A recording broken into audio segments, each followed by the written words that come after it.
فیصلے کا وقت آتا ہے، پھر اللہ کا ولی کہتا ہے میرے پیر و مرشد نے کہا ہے، خواجہ معین الدین اجمیری نے کہا ہے کہ کچھ وقت چاہیے، کچھ ٹائم چاہیے، اس بات کا فیصلہ بھی رک کے کیا جائے۔ کچھ لوگوں نے تماشا بنایا، کچھ لوگوں نے کہا ارے اجمیر کا دلی کا کتنا فاصلہ ہے، رات رات میں کوئی قاصد اور لوٹ کے آ بھی نہیں سکتا ہے، تم سے کیسے آ کر کے بتا دیا ہے؟ لیکن بادشاہ نے کہا یہ اجازت مانگتے ہیں تو 3 دن کی مہلت دی جاتی ہے، 3 دن کا ٹائم دیا جاتا ہے، اس کے بعد میں فیصلے کو سنایا جائے گا۔ اللہ حسمت تیسرے دن مغرب تک کا ٹائم دیا گیا تھا، ایک دن گزر گیا، پیر کو یاد کر رہے ہیں خواجہ بختیار کاکی، 2 دن گزر گئے، تیسرا دن بھی گزر رہا ہے، وقت مغرب قریب ہوتا جا رہا ہے، نہ جانے کتنے قافلے آئے ہوں گے دلی کی سرزمین پر اجمیر سے، لیکن خواجہ معین الدین نظر نہیں آتے ہیں۔ نماز مغرب کا وقت ہو گیا ہے، نماز پڑھی ہے، نماز پڑھ کے سلام پھیر کے دیکھا تو کیا دیکھتے ہیں، ایک صف میں خواجہ معین الدین کھڑے ہوئے ہیں۔ اللہ الصمد جب دیکھا نہ خواجہ معین الدین کو دیکھا، خواجہ بختیار کاکی نے رونا شروع کر دیا، آنکھوں سے آنسو جاری ہو گئے۔ آج ایک ولی کے دربار میں کھڑا ہوا رو رہا ہے، ولی کی بارگاہ میں کھڑا ہوا رو رہا ہے۔ اللہ الصمد روئے نا۔ خواجہ غیر نواز کہتے ہیں اے میرے مرید سن تو صحیح، اے میرے خادم، اے بختیار کاکی روتا کیوں ہے؟ کیا تجھے حضرت یوسف کا زمانہ یاد نہیں؟ کیا تجھے عائشہ کی پاکیزگی یاد نہیں؟ ارے اس زمانے نے لوگوں پہ کیچڑ ضرور اچھالا ہے، کیا تجھے پاکیزہ مریم کی زندگی یاد نہیں؟ جب اللہ نے اپنی طرف سے عیسیٰ پیغمبر کو پیدا کیا تھا، لوگوں نے عیسیٰ کی ماں مریم پہ کیچڑ کو اچھالا تھا، لیکن رب کریم نے ان کا بھی فیصلہ کیا تھا۔ اللہ سمت کہا کہ روتا کیوں ہے؟ خواجہ اجمیری کی بارگاہ میں عرض کرتے ہیں حضرات سرکار میں پہلے نہیں رویا، میں آپ کے چہرے کو دیکھ کے رویا ہوں، میرا پرسان حال میرے قریب آیا نا، مجھے تسلی دینے والا کوئی قریب آیا تو میری آنکھوں سے آنسو جاری ہو گئے ہیں۔ دربار لگا دیا گیا، دربار سجا ہوا ہے، عورت کو سامنے کھڑا کیا گیا، گواہوں کو بھی بلایا گیا، خواجہ بختیار کاکی بھی کھڑے ہیں، خواجہ معین الدین بھی کھڑے ہیں، چاروں گواہ بھی سامنے کھڑے ہیں، وہ عورت بھی کھڑی ہے۔ خواجہ معین الدین کہتے ہیں بتا عورت بتا، سچائی سامنے پیش کر بتا، یہ بچہ کس کا ہے؟ وہ تو بکی تھی نا پیسوں پر۔ اس نے کہا کہ یہ خواجہ بختیار کاکی کی اولاد ہے، اس کا باپ یہ ہے۔ اللہ سمت کہا کہ سچ بتا۔ وہ 4 گواہ بھی کہنے لگے ہاں ہم نے آتے جاتے دیکھا ہے، ہاں تہجد کے وقت ہم نے اٹھ کر کے دیکھا ہے۔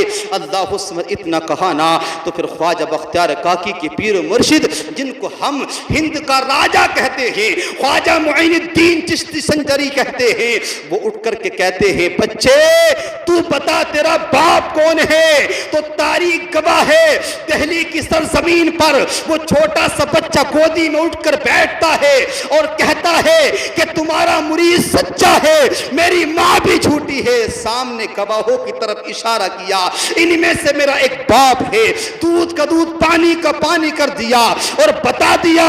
ارے اللہ والوں کو لوارث مت سمجھنا، دنیا ان کو پامال کرنا چاہتی ہے۔ رب نے قرآن میں اعلان کر دیا وَتُعِزُّ مَن تَشَاءُ وَتُذِلُّ مَن تَشَاءُ، اللہ جسے عزتیں دیتا ہے، زمانہ رسوا کرنا چاہے تو رسوا کر نہیں سکتا ہے۔ اتنا سنت سناٹا چھا گیا۔ اللہ الصمد خواجہ بختیار کاکی رحمت اللہ تعالی علیہ کو خواجہ معین الدین ساتھ لے کر کے جانے لگے۔